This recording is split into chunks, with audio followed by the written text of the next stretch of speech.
Welcome all my dear Secretary Primary School Topic Time for Science, and today we'll start our first revision this semester. So without delaying, because I'm so late today, so I'm sorry for that. Let's start our first revision or our first final revision for this semester with the first question, which is complete the following statements. In this question, I advise you, please read the question carefully till the end word. سؤال complete، نصيحة مهمة جدا، اقرا السؤال لآخر كلمة. Because you may need certain arrangement، ممكن تكون محتاج ترتيب معين في السؤال ده. فبليز سؤال complete، ما نتسرعش ونجاوب على طول، لكن لازم نقرا السؤال لآخر point فيه، لآخر نقطة فيه أو آخر كلمة فيه.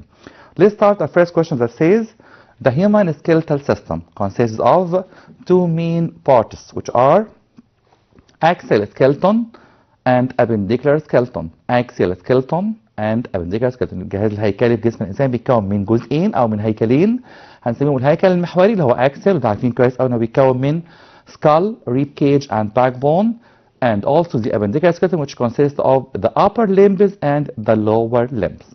Another question that says the axial skeleton consists of three parts, which are skull, backbone and rib cage. skull الجمجمة، backbone العمود الفقري أو الفقاري، rib cage القفص الصدري. Again, the axial skeleton consists of skull, backbone and rib cage. Third question says the axon of the nerve cell is surrounded by what sheath? The axon of the nerve cell is surrounded by myelin sheath. ناخد بالنا من السبيلنج كويس قوي، myelin مش ميلانين او اي سبيلنج تاني خالص. myelin sheath يعني غلاف المايلين، وهو fatty layer، طبقه دهنيه. the axon of the nerve cell الخليه العصبيه ليها اكسون، ليها محور بيتغطى بطبقه بنسميها myelin sheath، وهي fatty layer and this is for protection، ده عشان يحميها inside the muscles. Another question that says the point is the site of two bones meeting. The point is the site of two bones meeting. Joint أو المفصل هو مكان التقاء عظمتين. Joint المفصل again is the site or is the place at which two bones meeting. And also we have three types of joints. درسنا 3 أنواع من الجوينت هما slightly movable joint, immovable joint and widely movable joint. Slightly مفصل محدود الحركة زي elbow joint مفصل الكوع أو knee joint.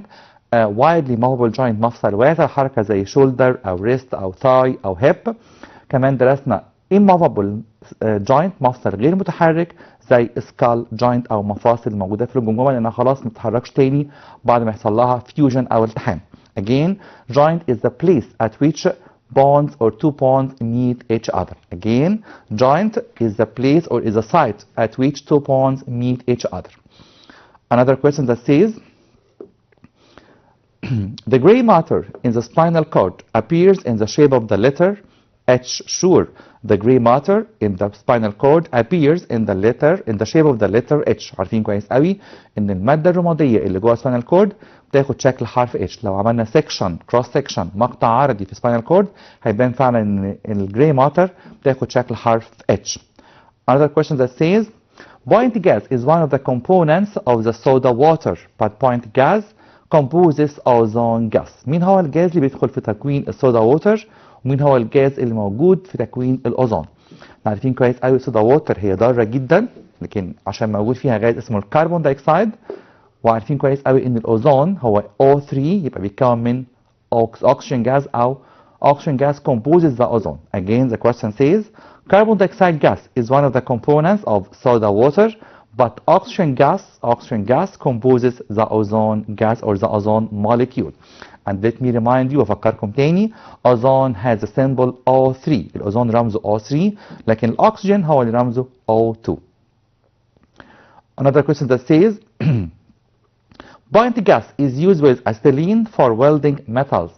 ايه هو الغاز اللي بيستخدمه على الأسيلين عشان يعمل لحام للمعادن؟ اكيد الغاز ده هو اللي هيزود البيرنينج بروسيس، وعارفين كويس قوي ان الاكسجين جاز هو اللي بيعمل increase burning process. So again the question says oxygen gas is used with acetylene for welding metal. oxygen gas غاز الاكسجين بيساعد الأسيلين عشان كده بيكون لهب اسمه اوكسي أسيلين وبيستخدم في الويلدنج ميتال او لحام المعادن. Another question that says the thermometer used in measuring temperature of the human body is what? We have studied two types of thermometer. درسنا نوعين من الترمومترات هم medical thermometer والسيلسيوس thermometer. مين هو الترمومتر الخاص بنا احنا شخصيا بالبشر او الهيومن بادي او جسم الانسان؟ So sure, it will be the medical thermometer. Medical thermometer. Again, the thermometer used in measuring temperature of the human body is the medical thermometer أو ساعات بنسميه كمان clinical thermometer. الاثنين بنفس المعنى the same meaning. medical أو clinical thermometer الترمومتر الطبي which start from 35 to 42 Celsius and it's used for measuring the temperature of the human body. So what about Celsius thermometer? طب الترمومتر الثاني اسمه Celsius. It's used for measuring temperature of the liquids and atmosphere and it starts from 0 Celsius and ends at 100 Celsius. Another question that says سؤال تاني بيقول لي the thermometer used in measuring temperature of liquids and atmosphere. The thermometer used in measuring temperature of liquids and atmosphere. Sure, it will be the Celsius thermometer. Celsius thermometer. Another question that says the brain consists of البرين أو المخ أو زي ما سميناه الجهاز المخي كله بيتكون من cerebrum وإيه كمان cerebrum وcerebellum. cerebellum مسؤول عن التوازن جزء مهم جدا في البرين and the most important part أهم جزء في البرين هو ميدالا أوبلونجاتا. ميدالا أوبلونجاتا النخاع المستطيل أو جذع المخ وقلنا إن ده مهم جدا إنه بيتحكم في حاجة اسمها involuntary actions أو involuntary processes أفعال لا إرادية such as heartbeat, such as respiration during sleeping, such as movement of intestine, movement of stomach, blood circulation, blood pulse or blood vessels and so on. كل حاجة بتحصل جوه جسمي involuntary لا إرادية بيتحكم فيها ميدالا أوبلونجاتا. ميدالا أوبلونجاتا is the very important or is the most important part in the brain and its infection أي إصابة ليه means death معناها الوفاة فورا. عشان كده بنسمع حاجة اسمها وفاة كلينيكيا هو ده معناه أو ده اللي حصل إن حصل إصابة في الميدالا أوبلونجاتا. معنى كده إن الجسم كله شغال عن طريق أجهزة خارجية لكن البرين توقف عن العمل ودي فعلا وفاة وملهاش أي حل طبي لغاية دلوقتي. Again, the brain consists of the cerebrum, cerebellum and also medulla oblongata. And also let me remind you بفكركم تاني we have studied each part of them and each structure تركيبه and also its function. Cerebrum for example controls the sense organ بيتحكم في أعضاء الحواس كمان بيتحكم في thinking and memory and also the voluntary actions الأفعال الإرادية اللي بقوم بيها بإرادتي أنا أو بمعرفتي أنا الشخصية ده السيريبرم أو ساعات كمان بنسميه two cerebral hemisphere. طب cerebellum كان بيتحكم في وظيفة واحدة بس هي balance during movement. maintain the balance of the body during movement بيحافظ على توازن الجسم أثناء الحركة. لكن ميدالا أوبلونجاتا وأخطرهم على الإطلاق بيتحكم في أي أفعال بنسميها involuntary actions أفعال لا إرادية. Other question that says سؤال تاني بيقول لي the energy that transfers from hot object to the cold object is called the energy that transfers from the hot object to the cold object is that heat energy الطاقة الحرارية. Again, heat energy is the energy that transferred from hot object to the cold object or I can say ممكن نقولها بطريقة تانية heat energy is the energy that transfer from higher temperature object to the lower temperature object. الحرارة تنتقل من الجسم اللي حرارته أعلى للجسم اللي حرارته أقل. Question, another question. The degree of hotness or coldness of a body. Degree of hotness or coldness of a body. Sure, it will be temperature. درجة الحرارة. هي degree of hotness or coldness of a body. It will be the temperature. Another question that says the gas which is used in manufacturing of soda water. I think it's repeat question. سؤال متكرر النهارده مرتين في نفس الحلقة.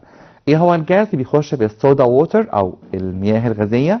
Sure, it will be carbon dioxide gas. And please, I advise you or I warn you بنصحكم وبحذركم little amount of carbon dioxide or soda water will be benefit you. Or يعني كمية صغيرة من الصودا ووتر ممكن تكون مفيدة لينا لكن large amount will harm you ممكن تأذينا because we can say or we can call ممكن نسمي carbon dioxide it's a silent killer هو القاتل الصامت because the increase of amount carbon dioxide in the body لو في كمية زيادة منه في جسمي it will cause choking هتسبب اختناق it will cause suffocation and you can't breathe you can't respire as possible as you can. طبعا كميه كبيره جدا من الكربون دايوكسيد داخل جسمي ممكن تؤدي للاختناق لاني مش هكون عارف اتنفس زي ما بقدر اتنفس بالشكل الطبيعي. So again, please reduce the intake of soda water as possible as you can. Another question that says The gas which is used in respiration. الغاز بستخدمه في respiration. It's a very easy question. Sure, we respire oxygen gas. بنتنفس أكسجين. The gas which is used in respiration, oxygen gas. Another question that says, all metals are points conductors of heat. All metals are space conductor of heat. All metals such as iron, copper, aluminum, sure, they will be good conductor of heat. هم موصلين جيدين للحرارة. كل المعادن مش كل المواد. أنا بقول هنا all metal مش all materials are good conductors of heat. Point conductors heat faster than aluminum. Here in this question, I want you to give me the best conducting metal. مين هو أحسن معدن توصيل الحرارة؟ Sure, it will be the copper. Copper conducts heat faster than aluminum. Copper conducts heat faster than aluminum. Another question that says, some examples of good conductors of heat, such as iron, copper, aluminum, nickel, gold, silver, any metal, you know, حتى الميركوري نفسه شخصيا بقدر اعتبره good conductor of heat. So again, some examples of good conductor of heat are iron, copper, aluminum, gold, silver, nickel, and so on. Here another question, but please note this question. السؤال ده هنا فيه trick ممكن نقع فيها كلنا. Some usages of good conductors of heat are point and point. هنا مش عايز example من good conductor، هنا عايز استخدام use or importance أو function. بعض الاستخدامات المهمة للجود conductor such as caulking pots and also T-pilers. هستخدم الجود conductor such as aluminum, stainless steel, iron and so on in making caulking pots أواني الطهي and T-pilers غلاية الشاي أو براد الشاي بتاع زمان ده اللي أكيد شفناه قبل كده. ده بستخدمه أو بنصنعه عن طريق الألومنيوم أو الأيرن أو الستانلس ستيل. So again, some uses of good conductors of heat such as caulking pots and T-pilers. Another example, some examples of bad conductors of heat. هنا عايز bad conductors of heat. Sure, we have many bad conductors such as wood, plastic, air, paper, wool, and so on. We have many examples of bad conductors of heat. Another example that says some uses of bad conductors of heat such as هنا برضو السؤال فيه تريك مهم قوي في خدعة أو نقطة ممكن ما ناخدش بالنا منها. أنا بقول some uses بعض استخدامات of bad conductors such as handles of caulking pots and also heavy cloths in ملابس تقيلة. All of them are made of bad conductors of heat. Another question that says mass is measured by whereas weight is measured by. ناخد بالنا هنا مطلوب مني measured by يعني اكتب الديفايس ولا اليونت. ما دام قال لي measured by قلنا اكتر من مره بكتب الديفايس، لكن لو قال لي measured in هكتب اليونت. قلنا اكتر من مره measured by I need the device or the apparatus، بحتاج الجهاز اللي بيقيس الماس او الويت. لكن measured in بحتاج اليونت الوحده such as kilogram or newton. يبقى هنا هقول له mass is measured by for example balance scale. طب ممكن balance scale او حاجه ثانيه، ممكن balance scale to arm scale sensor scale and so on. whereas weight بقيسه عن طريق spring scale. الميزان الخاص بالويت هو spring scale. يبقى again ناخد بالنا في measured by انا بحتاج الجهاز مش اليونت، لكن measured in بحتاج اليونت. Another question that says mass is constant and is not affected by. الماس قيمة ثابتة ما بتتأثرش بوجود أو بالplace. For example the place. Again mass is constant value and is not affected by the place. Another question that says an object's weight depends on. object's weight وزن الجسم أو الوزن بيعتمد على.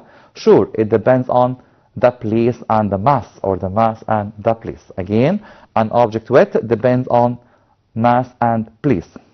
Another question that says oxygen gas is consumed during point and point processes. Oxygen gas is consumed يعني بيستهلك مش بينتج. هنا ناخد بالنا انا بقول لك الاكسجين جاز بيستهلك اثناء عمليه A و A.